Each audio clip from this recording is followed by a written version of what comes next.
আসসালামু আলাইকুম। আজকে আরও একটা রেসিপি করানো হলো ক্লাসে। আর আজকের রেসিপিটা হচ্ছে চীনা বাদাম দিয়ে। আর এইটা অনেকেই কিন্তু কিনে খেয়ে থাকেন, বিশেষ করে বাচ্চারা তো খুবই পছন্দ করে এই খাবারটা। আর নামটা এতক্ষণে হয়তো আন্দাজ করে ফেলেছেন, আজকে বানানো হবে পিনাট বার। তো পিনাট বার বানানোর জন্য একেবারেই অল্প তেল বা ঘিতে বাদামগুলো ভেজে নিতে হবে এবং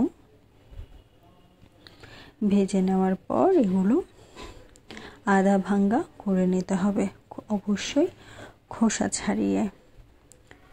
তো বাদামগুলো অনেক পুরাতন ছিল এখানে, যে কারণে টেস্টটা অত ভালো হয়নি।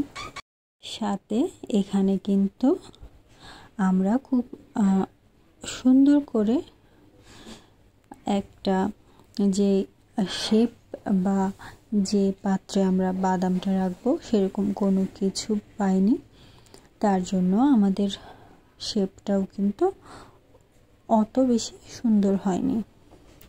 আর এখানে চিনি দেওয়া হচ্ছে, চিনির বদলে কিন্তু এখানে গুঁড়ো দেওয়া যাবে, গুড় দিলে সেটা আরও বেশি ভালো হয়। চিনিটা কিন্তু গলিয়ে ফেলে এখানে পানিটা কিছুটা টেনে নিতে হবে। আর এখানে দেখতে পাচ্ছেন সবাই বাদামগুলো খোসা ছাড়াতে ব্যস্ত। আর এক কাজে অনেকজন হাত লাগালে যা হয় আর কি, দেখতেই পাচ্ছেন এখানে একটা হযবরল অবস্থা। আর এখানে পিঁড়িতে বাদামগুলো আধা ভাঙ্গা করে নেওয়া হচ্ছে। এটা যদি হামানদিস্তে করা হয় বাদামগুলো কিন্তু কিছু কিছু খুব বেশি গুঁড়ো হয়ে যাবে আর কিছু একটু কম ভাঙ্গা হবে। তার জন্য যদি পিঁড়াতে করেন তাহলে কিন্তু বেশ ভালো হয়। আর এখানে স্যারও আমাদেরকে ইনস্ট্রাকশন দিচ্ছেন। আর চুলাতে কিন্তু শিরা হচ্ছে। এখানে মূলত এই কয়েকটা উপকরণই লাগবে, ঘি, পানি, চিনি এবং হচ্ছে অতি অবশ্যই বাদাম। এটা অন্য কোনো বাদামের তুলনায় চীনা বাদাম দিয়ে করলেই কিন্তু ভালো। আর যেখানে আমরা বাদামটা সেট করব সেখানে অবশ্যই একটু ঘি লাগিয়ে নিতে হবে।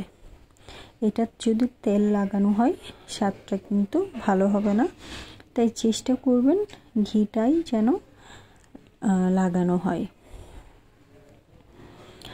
আর স্যার কিন্তু এখানে ইনস্ট্রাকশন দিচ্ছেন অনেক ভালোভাবে, আর আমরাও সেটা ফলো করছিলাম। আমি জানি না কি কারণে আরেকটা পাত্রে আসলে এটা শিরাটা নেওয়া হলো।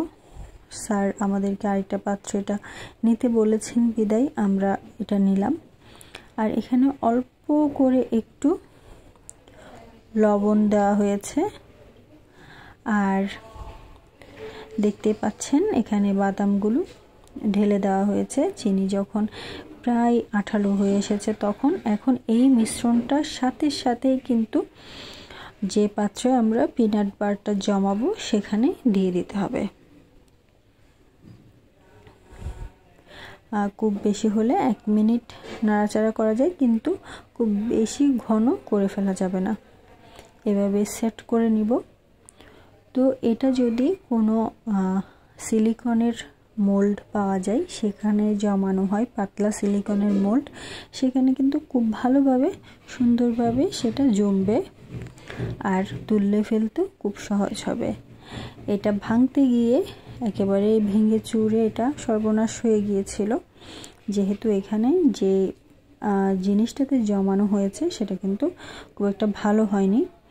আর এখানে আরেকটা ব্যাপার ছিল, সেটা হচ্ছে স্যার বাদামের তুলনায় চিনিটা বেশি দিয়ে ফেলেছি আমরা, সেটা খেয়াল করেননি।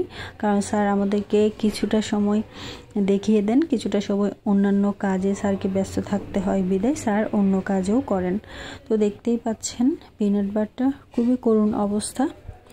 যাই হোক, আজকের এই ছোট ভিডিওটা কেমন লাগলো জানাবেন, আর দোয়া করবেন আমার জন্য।